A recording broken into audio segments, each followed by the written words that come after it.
North Manchester Public Library really stepped up for their community. Combined with a very active social media presence, North Manchester quickly transitioned to virtual programming. Please help me welcome Sarah Morbitzer and Heidi Lovett, who will share their learning and tips. Take it away. Hi, I'm Sarah Morbitzer, Children's Department Head at the North Manchester Public Library. And I'm Heidi Lovett. I'm the Programming Coordinator at the North Manchester Public Library. All right, so like many of you, going virtual was not on our radar at all for this year. In fact, let me make sure my screen is sharing for you and you can all see it. How's it look on your end? We see the screen, but not the, if you're aiming for PowerPoint show, it's not at the show yet. Okay, so let me work on that real quick here. Let's see. Click on from current slide. Okay, At the thanks top. Heidi. I think I'm right. All right, how about now? Nothing's changed. I'll be right there. Okay, sounds good. Sarah, do you have two screens? Let's see, I think I just have one. All right, here's Heidi. So while they're working through this, does one of the leaders want to ask an icebreaker question in the chat?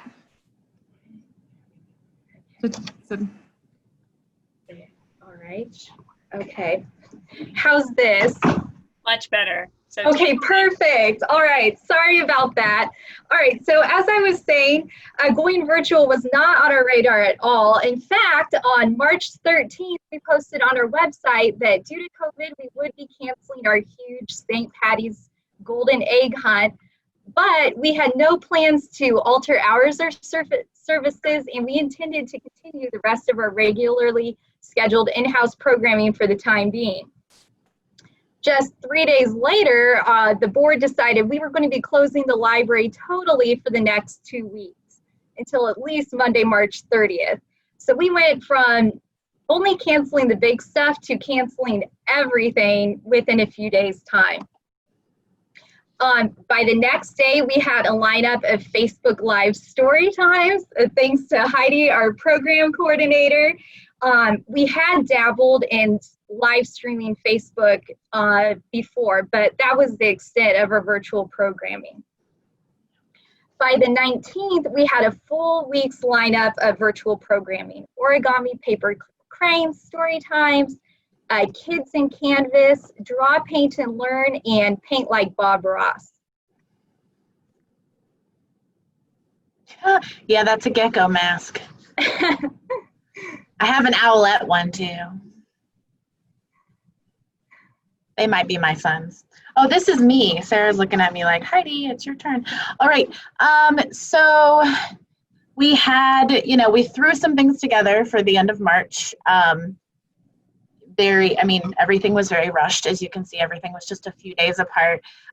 So we threw in for April, we, got our feet wet. And then we threw in a cook-a-book, which Sarah did with her son. You can see the picture there. And it's some kind of star bread, Sarah. I'm sure it has a better name. But anyway, so she did a bunch of cool recipes. And then we threw in oil painting demos.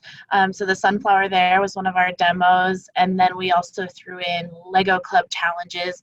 At this point, we were still at home. We were still on lockdown. So we were trying to form programs out of anything we could find at home. I'm an art nerd, so I have just about every kind of art supply at home. And Sarah's an incredible baker and cook. So we had that on our sides. But other than that, it was a bit of a stretch. So. And even though we were just getting started and really we're just trying to keep in touch with our patrons, we were starting to get a vision of what virtual programming could be.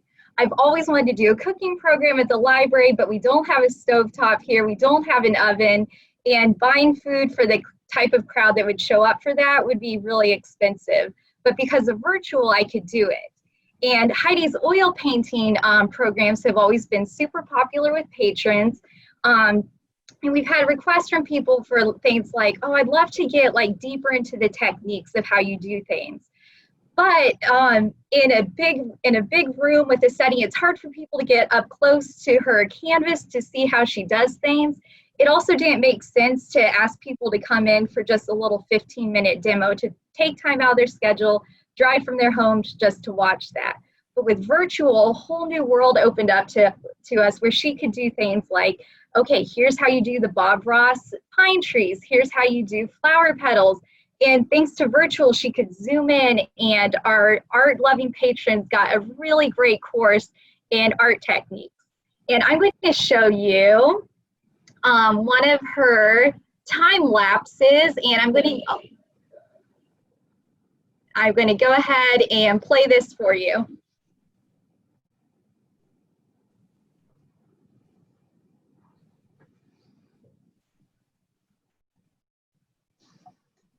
My desk is so clean in that.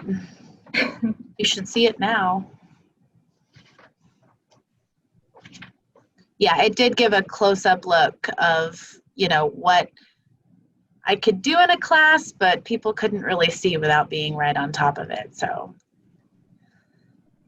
definitely a perk to some of the programs. So that was one of her more involved paintings she did. She did a time lapse, and patrons really enjoyed seeing it. We also came up with a fun way to keep our patrons connected with books with NMPL Undercover. Here's my 2-year-old and I recreating the cover of Chocolate. Heidi is recreating the cover of To All the Boys I've Loved Before, complete with the black towel or t-shirt for the hair. And this was so much fun. We got submissions from all over the country, and we'll get more into that a little bit later. And I know, just to pause for a second, I know we have a lot of questions about the programs we're talking about. We have a ton of programs we're going to talk about, and we're going to save plenty of time at the end for questions about those programs. So don't fret if we don't answer you right away on those. All right, so in May, and you know, we did this before virtual program. We try to always add something new in the next month. With virtual, it was more like start small, and then, you know, once we know we've got a handle on things, we'll start, you know, adding more. We were able to get into the building in May, so that was helpful. Even though we were still closed to the public, we could use things in the building as opposed to, you know, the limited resources we had at home. So I started doing a weird science program, and I'll be honest, it wasn't our most popular thing. It's okay to have virtual programs that aren't a smash hit. We have had a few of those, but I would just do a really simple science project or science experiment where I tried to make it to where it was simple ingredients they could find in their kitchen or in their home.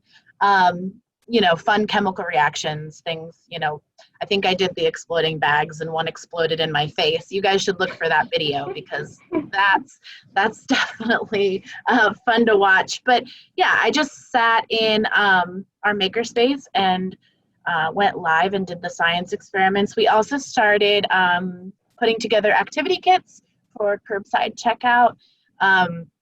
We had our curbside pickup was very popular, as I think most people's were, because people were finally like, we can get our books.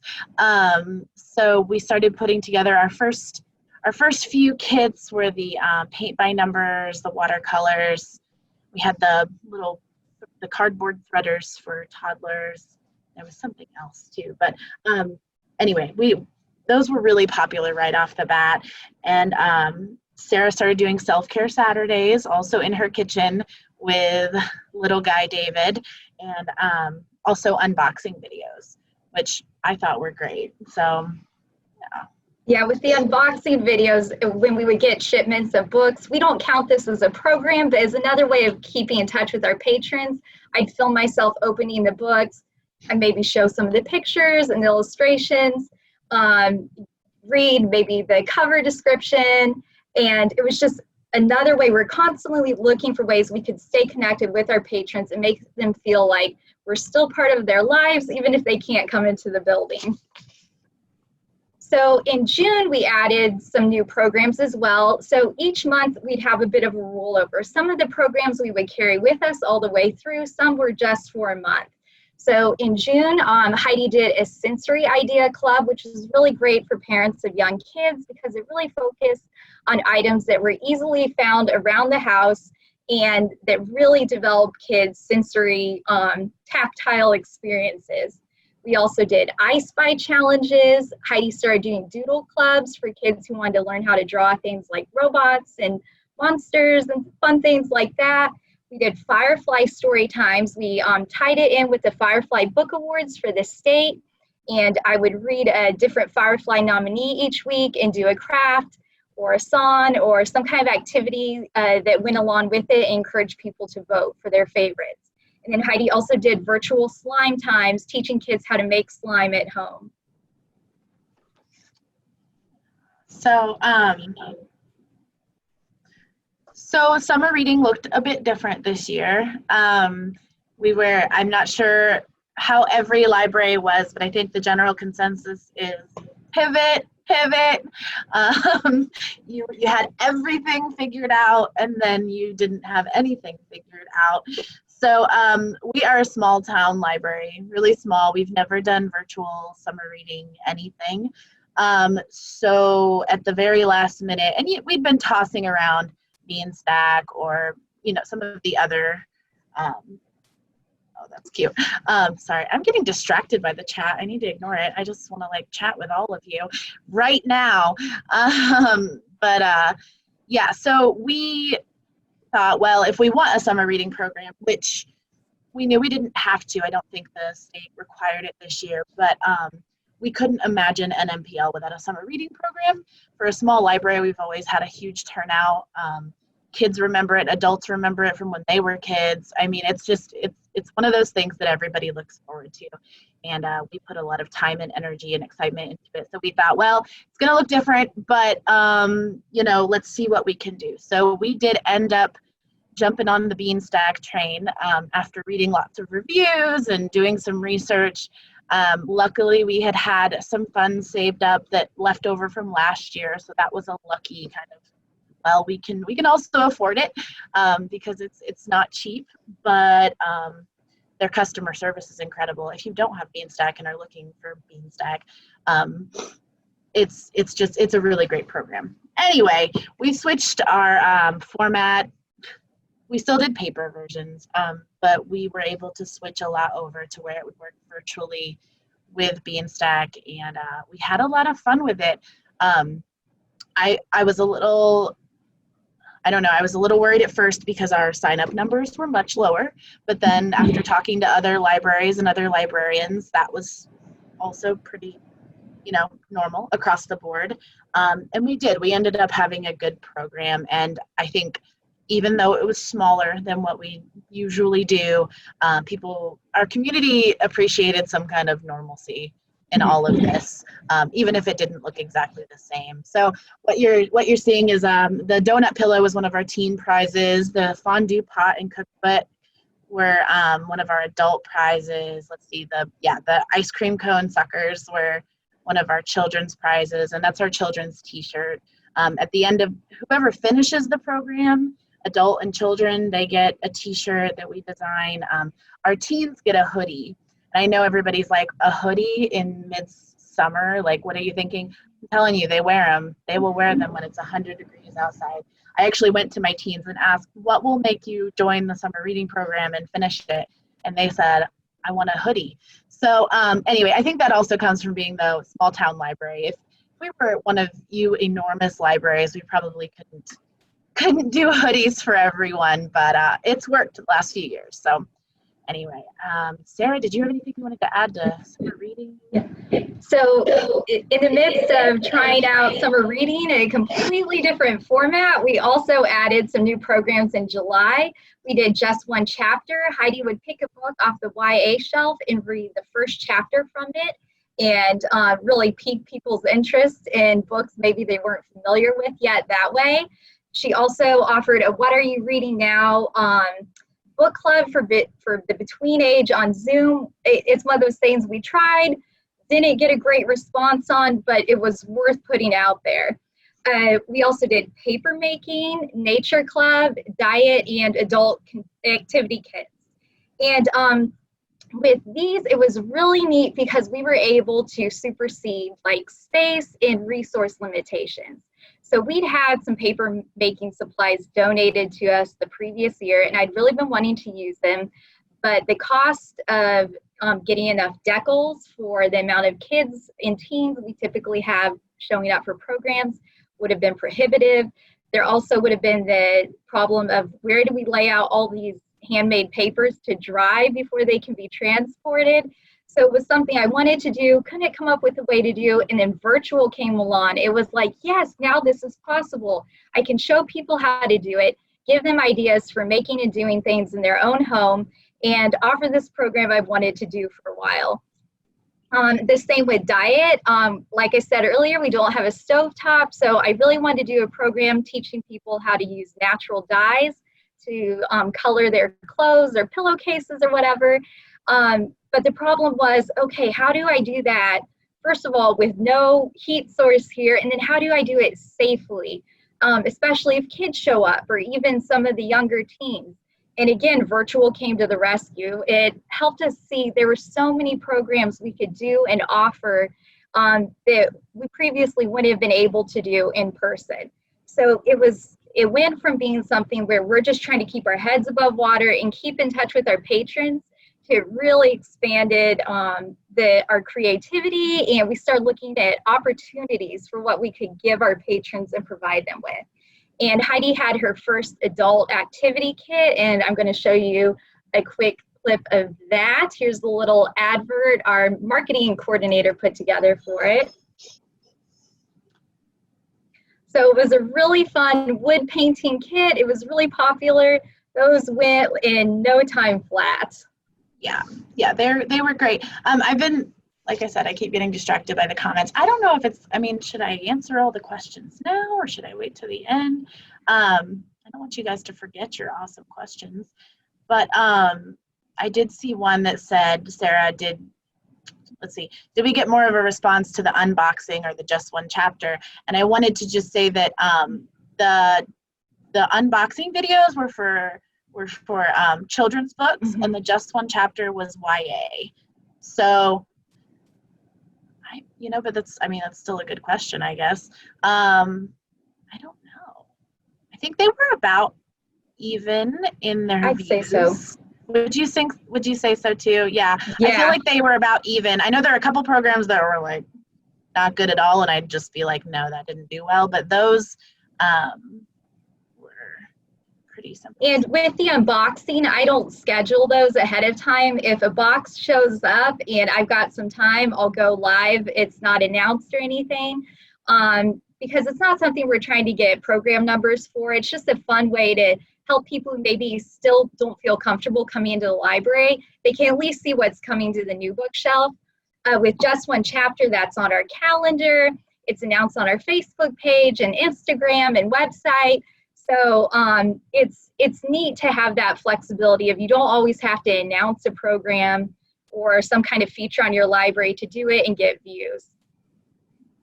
Oh yes, Danielle, you are always the best. Yes. Gosh, I love that person. All right, virtual art show. So I think this would have been our third year having our NMPL art show.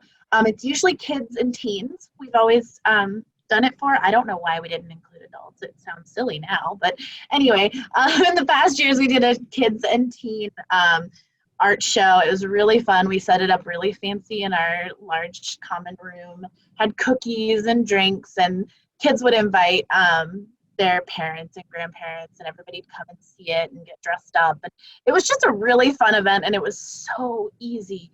It was also, we have a very large homeschool community here. So for them, they don't always get, like you do in public school, the art nights and the shows and stuff. So it was a really fun way for us to display their art and them to show it off. We also awarded ribbons. But this year, we, no large gatherings, of course. So we thought it would be fun if we asked people of all ages, we opened it up to adults as well, if they would just send us high quality photos, that was important, or scans of their artwork. And we just put them in these black mats on canvas, or on Canva, and display them. What we did is we just made a Facebook, what did we do? An album, just an album called our virtual art show. And we dated it, and we made sure and judged them before we posted them. So when we posted them, the ones that were the winners had little ribbons on them. It went over really well. We usually have about 100 pieces of art in our in-person one. We had 50 in this one, which I say that's a win. And another fun little tidbit, one family had 3 generations of their family enter the art show. So kids were able to enter the same art show as their grandparents, and a kid and their grandpa. We had a grandma and her granddaughter both win a ribbon in their age category. So it was just really fun. It was a very cool intergenerational program, and it was just all done online. And we got some incredible artwork, which was a lot of fun. We had one family let us know too that the grandfather who passed away actually has a piece of artwork hanging in our library, and his granddaughter won in her age category, and the mother was just so moved, and she said he would be so proud of my daughter that she won an award at the library, the same library some of his work is hanging. So it was really neat to make those connections for people, which we weren't even planning on. It was just a bonus of doing this. Yeah. Good stuff. All right. So August, we usually have, actually at the end of July, we usually have a fun run where we throw the colored powder, and it's for kids of all ages. This would have been our 3rd year doing it. It's a fundraiser for the library. And so this year we couldn't do that. So we took some webinars, got some information on virtual runs, and thought, let's try it. We've got everything to do it. So why not give it a go? We had a total of 9 participants as opposed to our usual 200, but you know what, it was something. So like I said, I'm gonna be I just want to be fully transparent with you guys. We had a ton of really successful programs, and I mean that's why we're talking to you today, but at the same time we had some that were a bit of a struggle, but I think it's really important to at least offer it, especially if you have the resources. Virtual programs for us have often been a lot less legwork than in-person programs, and that's where that was for us. It was like, well, it's not going to hurt anything, let's try it. And it does offer some consistency too, even if it's not as well attended as usual. So anyway, virtual fun run, it existed, it happened. Looking forward to next year. Then we just started doing Makerspace spotlights. So right now our Makerspace is closed. It's very sad. We haven't had anybody but staff down there in months. And but I've taken this as kind of an opportunity, and it kind of goes along with our activity kits as well, to kind of deconstruct our Makerspace, grab as many things that can be put in bags and checked out as possible, so that it's not just sitting down there in a dark room. We're still able to serve our community with it, but our Makerspace Spotlight is more for things that I can't let them check out, but I can go down and show them how these things are used and what they can do with certain items we have in the Makerspace. A lot of items down there people don't even know we have. So sewing machines and Google Cardboards and what else, button makers and paper crafts. We've got all kinds of stuff down there. So we're kind of taking this opportunity, even though they can't go down there, which that was kind of I was like, should I be showing them stuff that they can't actually access right now? Anyway, we're doing our best, I guess. But I didn't think it was a bad idea to give the information while I had their attention, because when you're down there with a huge group of people, not everybody's listening to you. They're all doing their own thing. So anyway, just just a fun opportunity, and people have loved the videos. So definitely a good thing. STEM Station, we just had our first one. Oh, let's see, we did the, look at me, I'm looking around I'm glad you can't see my office, it's destroyed. But we've just been putting little STEM kits in paper lunch bags with labels. They can follow along with the video, or there's instructions on the inside. It's just one Saturday morning a month right now. Homeschool art classes are always very popular. We were doing them in person. I had a major plan to do them in person.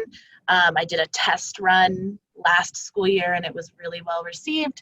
So anyway, I had it all set and then it didn't happen, but I've started doing them virtually, and I found the program there where I wish I could tell you what the program's called. I'll have to look at that later. But where you can talk and record your screen at the same time and then post the video. I felt really, really tech savvy going into that. Anyway, so we did the Diego Rivera and Mexican Tin Art will be tomorrow at 2 on our Facebook page if you want to check out our homeschool art class videos. And then also I'm going to let Sarah talk about her culture kits because they're incredible and they so this is something this is something new I'm offering this month, and I'll be offering subsequent months. So this is kind of one of those kits that's geared more towards adults. So I'm going to be offering an easy at-home version of batik stamping, which is something I got to do a couple times when I was living in Ghana, West Africa. So people are picked up kits here at the library. They'll get a tune in on Facebook the last Monday of the month, the 31st. And I'll walk them through the steps of batik stamping and dyeing and talk about the culture and the things I learned there. And with the kits, I was able to include things like a list of resources we have here at the library about Ghana, and I put QR codes on the back that they can scan and watch videos of the Ghana national anthem, or see fufu being pounded, or watch djembes being made. So it's really fun to be able to use this virtual format to introduce people to other cultures. So getting to some of the highlights of virtual programming, every time I did a cookbook and cooked a recipe from a different cookbook author we have here at the library, I would always find them on social media and tag them. And so we got some responses. The Bread and 5 people liked our photo. Whitney Otaka loved the picture that one of our patrons posted of her crispy smashed potatoes. Author Sherry Gore liked our pie post. It was really cool to see how we can make those connections virtually with cookbook authors we have here at the library. And that's not something that would have happened if it just been in person. Another highlight for us, and the most important, was the patron feedback. So Heidi did story times, and we had one person post, "Just so you know, I'm not watching this with any kids. LOL, I'm captivated." Someone else said, "I made your recipe for Mother's Day. The potatoes were delicious. Thanks for showing us how to make them." We had one mom who her little boy followed along and made the pizza and was so proud of himself for the job he did. People thanking us for Doodle Club, or saying it's so fun to be able to be with friends, and my daughter and granddaughter from Northern Michigan. So families in different states would tune in to watch together, which was just super special. It was so neat that we could bring people together at a time of isolation. And again, that was one of the benefits of being virtual. Now, there were definitely challenges with all of that. I seem to constantly have problems, especially near the beginning with my connection. Things would be buffering, which was awful when you're right in the middle of a program. I also started out using the library iPad, and then all of a sudden it just decided it did not want to do Facebook Live anymore. So I had to switch very quickly to using my phone. And then the biggest challenge of all is being at home with a child who loves to help. And so let me make sure I've got my computer sound shared. Okay, good. You should be able to hear this. Good morning, everyone. Add more later. Now we also went outside and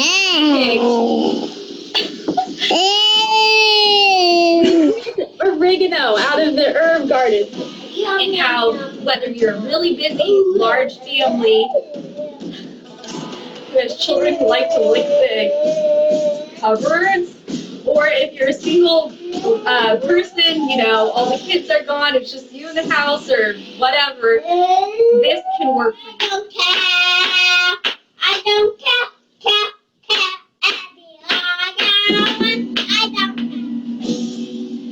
No. I will take those away from you. I will take them away from you.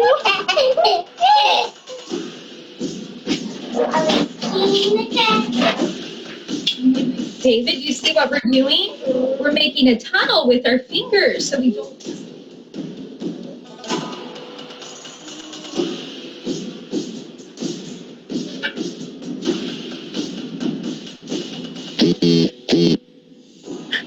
Ow!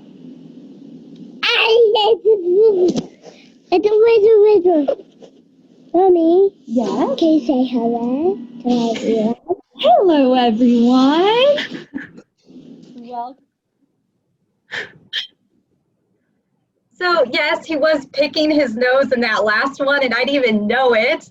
And then the computer, like Facebook, where it screenshotted the clip or the still from the video, it would be on that, and people commented and told me about it. So then we had to fix that. So again, working with kids in the house, very different. That's something that was definitely a challenge. And Heidi's going to talk about the things she dealt with.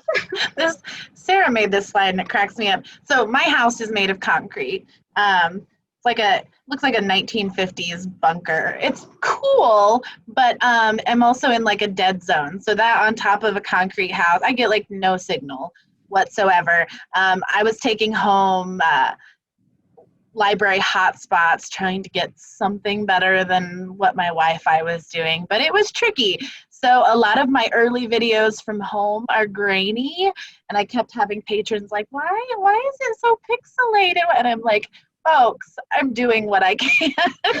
Just turn off, just listen. So yeah, we definitely had our challenges, that's for sure. And then Heidi, do you want to talk too about the challenges of being in a room all by yourself, like that empty room feel? Yeah, it's and I know my story timers will know, you know, there's only so much of you can do to yourself. You know, you're not getting any kid feedback, you're not getting, and you feel a little crazy. I think I got better with it now that I've been doing it for months, but at first it was so strange. You're so used to, I mean, my kids are crazy too. My storytime kids, they like climb all over me. I've got them on my shoulders. They're playing with my hair. I mean, we have everything but a calm, cool, collected story time. We're nuts. So anyway, it was definitely a challenge. And I'm a mom of a little boy too. And he also wanted to help out with story time. So that was also a lot of fun. Okay, hold on, baby, hold on. We need, let's see. All right. So we need that. Everything, but I mean, ideas are ideas, and I love ideas. We're gonna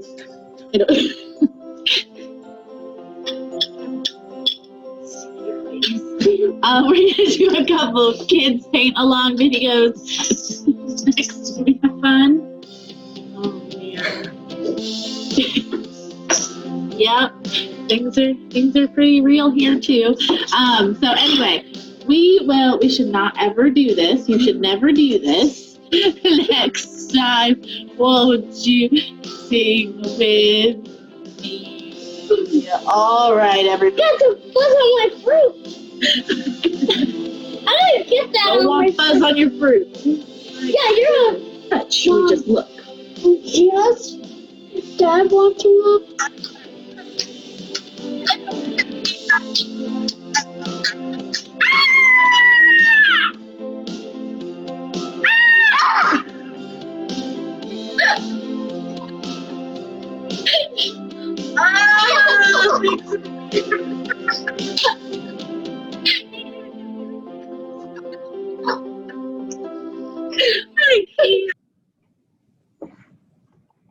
Oh, goodness. Let's never go back to that ever again. Okay. So I think we talked a little about how we used a lot of what we had at home for our early programs. We, me with the arts and crafts, Sarah with cooking, but also we have an excellent Friends of the Library board of directors, and they gave us just about anything we needed when we needed it, which wasn't as much as we usually ask for, so that was probably easy too.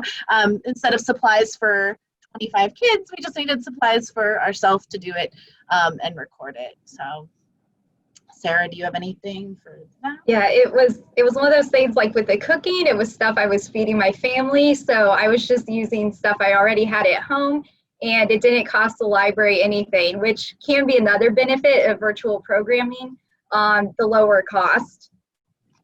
And then for how we did it as far as filming, I was pretty low tech at the beginning. I used a book display hook thing, and I was propping my phone up on that. Heidi got even more detailed than that with her first ones. With my first, I think I was painting. I put 2 piles of books on either side of me with a Swiffer, and I taped my phone to the Swiffer so I could have a view of what I was doing. Right after that, I got the contraption with the bendy arm that will hold my device, and that thing was a lifesaver. I still use it here in my office, so that was nice. And being able to pre-record and publish at certain times on Facebook Pages Manager was a lifesaver too, because we wanted to provide programs at all times of the day and night and weekends, but we also were trying to, live our lives as well. So we didn't want to be strapped to it at all times. So being able to film and record things ahead of time to give ourselves a break was really helpful. All right, so marketing wise, Facebook is always our #1, as well as our website. It's really well done. Our Instagram is beautiful. Our marketing, is she marketing coordinator? Yeah. Okay, I always forget her title. But she's incredibly talented. We would throw our programs up on Facebook. She would take from that and put it everywhere else it needed to be. Let's see. Oh, and I think it's important to say that we used our personal accounts a lot as far as sharing stuff through our personal Facebooks. We've been doing what we've been doing for a long time, and we are in a small community, and it's one of those everybody knows everybody. Sometimes I almost feel like more people find out if I share it through my personal account than through Facebook. So that's super important as well. Another thing that helped us get the word out was our e-newsletter, which is something that started last year, fortunately, just as a way to, cut costs a little bit and, again, reach people where they're at. People are more likely to be online maybe than paying attention to what comes in the mail. And that came in really handy during this time because we were able to send out things to people who are subscribed to our e-newsletter. Our marketing coordinator, like Heidi said, would post things on the website all the time. And then I got in touch with the superintendent of our local school system and got her clearance to go ahead and send things out with the lunches that were being distributed. So our school system provided meals for kids during this entire time. And they were willing to take flyers that we put together and put them in each lunch that was distributed until they ran out of flyers. So with that, we were able to send out our virtual program calendar, and on the back, we were able to let people know there will still be a summer reading program this year. You can get involved, you can sign up. head to the library website. We had a QR code, so all they had to do was scan it on their phone. It would take them right to where they needed to get that information. So it was just looking at anything we could to get the word out to people. Since they weren't coming into the building, they weren't seeing our posters, our signs, our bulletin boards, we had to get a little bit creative. And this is just a picture of our calendar that we put in the News Journal, our local newspaper. It was a really good article. Just they explained everything we're still doing. Our motto during the time was the library is not closed, just the building, because we're all still working our tails off. So it was a really good article, just letting our community know, like, we're still here, we've still got plenty to do. And it was fun seeing that full of a calendar for just programming in April. So and a lot of people read our newspaper. It's small town stuff. So it was important, definitely important to get in there. Now, because of this, the editor of our newspaper is actually putting our full calendar in every month now. So very cool. And just having that kind of groundswell of places where we advertise our program, it started getting attention from people in the area. So our local community foundation recently did a feature on us. North Manchester Public Library receives national acclaim for innovation. So it was cool we just kept building these layers of getting the word out, and from there it just went. I didn't even realize they were going to be featuring us. I got their email and I was like, oh, we're in it. It was so exciting to see. So sometimes you get attention from sources you aren't even expecting to get it from. Oh, and Programming Librarian, our first activity kits, I made sure to share, and I still do, I share a lot on the Programming Librarian Facebook page. I've always loved Programming Librarian. I think they're amazing. And seeing my own program model on Programming Librarian made me feel like a superstar. It's the little things, folks. But it was really fun to talk with Programming Librarian and be able to share all of that with everyone, with libraries. And I did a lot of hand-drawn paint by numbers that I've sent to, I feel like I sent them to a million people. But that also came off of, I think those are actually available on that page as well. So it was really fun, super fun to get into Programming Librarian. That was my major geek out. And then as our NMPL Undercover Challenge took off, I published a post on BuzzFeed. They have a community option where you can post things that are kind of going viral for you. And it was really cool. That got us even more attention. And we got, like, for some reason, librarians, book lovers, and firefighters really love this challenge. So we probably got like 3 or 4 different fire departments, some of them in Florida, who were recreating book covers for the hashtag NMPL Undercover Challenge. And check out the hashtag. It's really fun. It was really neat. It gave us some much needed levity during a really challenging, confusing, scary time. And then we even had a library in Oklahoma reach out to us and say, hey, we're still working on virtual programming, but we don't have anything yet. Can we share some of yours and give you credit? And of course, we said absolutely. So, somehow the word got out there all the way to Oklahoma, and this library asked to share some of our programs. So it was really neat to make connections due to virtual programming that, again, we wouldn't have made otherwise. We wouldn't have been talking with firefighters in Florida or librarians in Oklahoma necessarily if not for going virtual. Sarah, I was wanting to ask you if we kind of want to just like snap through this really quick, since the link to how to count your numbers and insights, I think that link's been shared a few times. I want to leave plenty of time for questions. This is just how we tracked our numbers, and this is my sheet of how I did it, but I got all of that information. The link. That's what, I keep talking about the link to the cool thing that Beth was talking about. I'm sure it will be shared again. But thank you.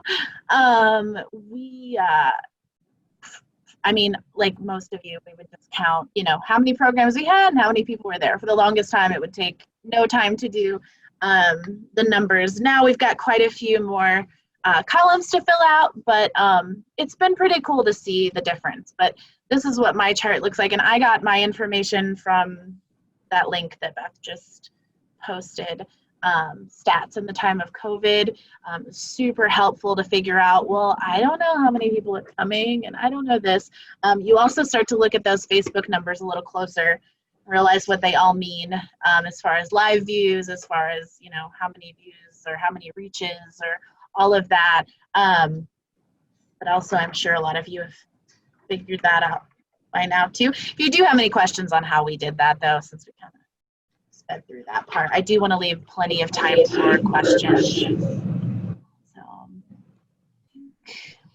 And then our marketing coordinator put together this graphic for April through June, and our painting programs during that time had over 3,700 views, our craft programs over 3,500, our cooking programs over 8,700, story times over 8,100, miscellaneous programs over 2,500.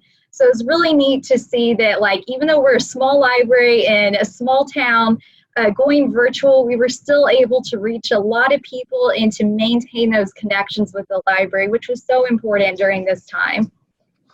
And we'd love to answer any questions you have. I'm sure we have some going on in the chats. Since I've been sharing the screen, I haven't been able to see them, but I'm sure ILF staff can maybe share some of those, or Heidi, maybe you've seen some of them along the way. I know. I so appreciate you guys keeping track of questions. Yes, we have a number of questions. So Danielle, do you want to go through some of the questions? And Yep. All right. All right, so the first one we've got is, how much do the hoodies cost and how much do they need to read to get one? The hoodies cost the library. We have a really good relationship with a screen printer in town. She is our former board president, so that's helpful. Let's see, I think it costs the library $12 a hoodie. Yeah, I think that's it. But we cut out all of the small little incentive prizes for teens because they didn't care about those. They just wanted the hoodie. And they had to read 20 hours to get a hoodie. Great, thank you. Could I jump in and just say, back to your stats of 8,000 views? Yeah. For a town that has 6,112 people, 8,000 views is pretty amazing. Thank you. We're really proud of it. Thank you. Okay, next question. Are there legal or copyright issues with the Just One Chapter videos or the cookbook program? Since I am not reading it cover to cover, and we also have been keeping track of the permissions like crazy. But no, I am able to read just one chapter out of, and sometimes it's like half a chapter because a whole chapter is a lot, and nobody wants to stare at my face while I talk for that long. Anyway, I don't think, and with Sarah, I mean, you just referenced them, correct? So yeah, we haven't come across any issues. I make a point of really encouraging people to check out the book themselves. We've heard of people buying the cookbooks after I featured one because they were so excited about it. I'll flip through and show pictures of some of the recipes in there, and I might read a couple excerpts of what the authors wrote, but we don't even post the full recipe. We'll post an ingredients list, and then if they want to make it themselves, they either have to check out the book from the library or they can follow along, and I'll give the amounts as I'm cooking. So, and like we showed you earlier, we've had cookbook authors who liked our posts and liked what we've done. So far it's been really positive all the way around. Okay, and then how did you use Outlook for the art show? How do we use Outlook for the art show? We actually used Facebook. Yeah. So I probably was talking too fast. Yeah, we posted an album on Facebook, and we put them on our website as well. And then who judged the artwork? Me and Sarah. For the homeschool art classes, are you doing certain ages or all ages? And what are some example projects you have done? Yeah, it's all ages. I do tell parents for the younger ones, especially elementary, they may need, their parent there to help guide them along. I do keep them pretty simple and straightforward. I do a Google Slides presentation, touch on fun facts and stuff. There's a lot of artists that have a lot of dark things that happened and are happening. So I try to keep it light and airy, but I also, my main goal is for them to just look at the art and think about it. And my biggest thing I ask during my presentations is, what's your first thought? It doesn't matter what it is. What's your first thought when you look at this? We did Andy Warhol back in person, back in the spring. And that was really fun. We did stamping. I don't have that with me, but I can send that to somebody. But we cut green peppers in half, and we did 4 stamps of it in different colors. So like his Marilyn Monroe and his Elvis, how he did the same picture, just all in different colors. We did the same thing, but just using green peppers for stamping. Our one that we are showing tomorrow is Diego Rivera, and just to help celebrate Mexican culture, because he was a Mexican celebrity. We are doing Mexican tin art, but it's with aluminum foil over a raised picture that we drew out in glue first, wrapped tin foil around it, pressed it down, and they can paint in the picture. And it's a famous Diego Rivera painting that they're recreating on aluminum foil. I actually might have, I don't know how well this is going to come across, if you can even see. Oh, you can't see it at all. Let me, it's the part where they're going to. Try and do it in front of your face, Heidi. Here, a little bit. No, never mind. Hold on. There's an option, none. Now you can see my messy office. I knew that was going to happen. So it's probably hard to see. Anyway, it's just aluminum foil taped to cardboard that has had this pattern drawn on it in glue. And then we took like Q-tips and pressed it down. But they're going to paint these in. Next month, we're doing Monet and Impressionism. So they'll be doing versions of water lilies with watercolors. So, yeah. Okay, the next one is, what did you use to hold up your phone, the gooseneck thing? I'm pretty sure it's like show and tell. Yeah. No, this thing, it can clip to a table, or right now it's clipped to the shelf above my table. It is SR Mate. It's, just look up gooseneck device holder on Amazon. It wasn't expensive. All right, and it was a necessity. How do you post to BuzzFeed? Okay, yeah, so as our NMPL Undercover Challenge started taking off, I'm like, this would be perfect content for BuzzFeed. So I went on their website and just looked around, and it was like, if you're a writer, you can apply to be a writer for BuzzFeed. I'm like, well, we're not looking for that.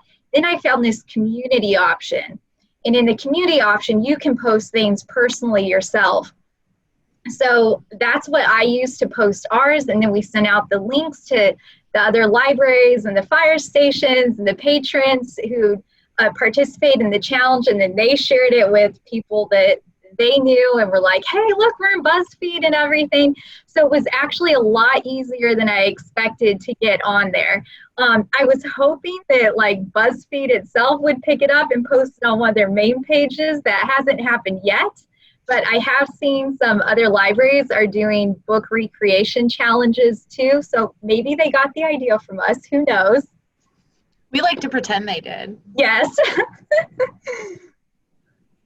Do you have a sense of what brought new users versus what brought regular patrons? Storytime definitely was regular patrons and former patrons who've moved. Maybe they're still in Indiana, but they moved to different cities. And so they were logging in because they were looking for something to occupy their kids.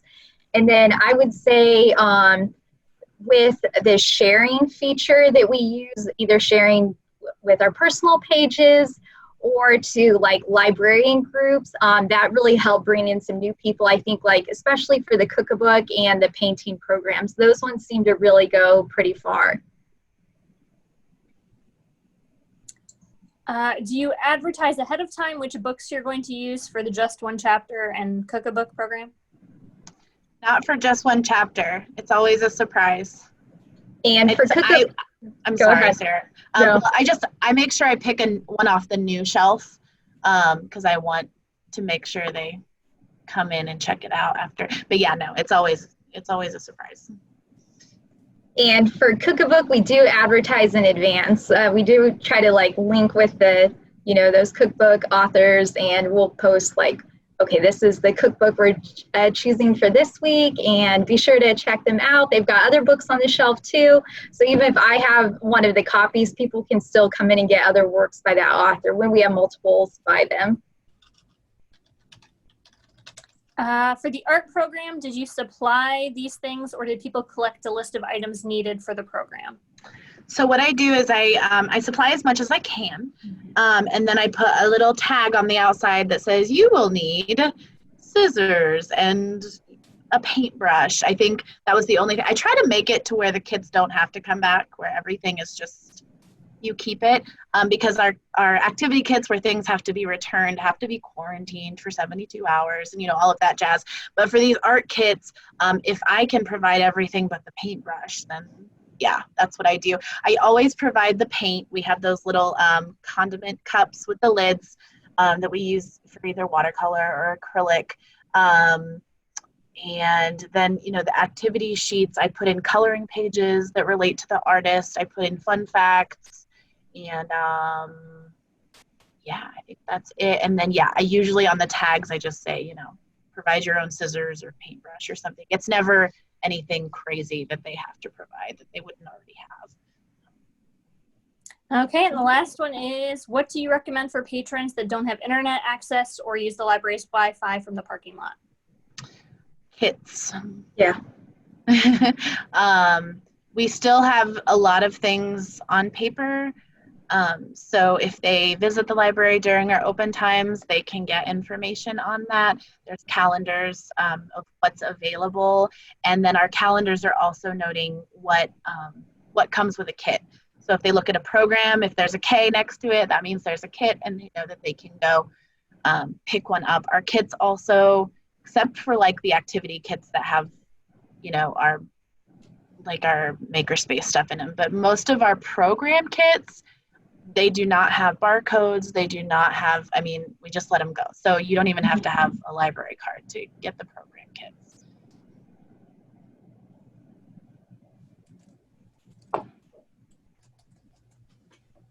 Okay, that was all the questions. Sweet. Thank you guys so much for listening to us yak at you today. All right, so let's give a hand to Sarah and Heidi for hosting this session.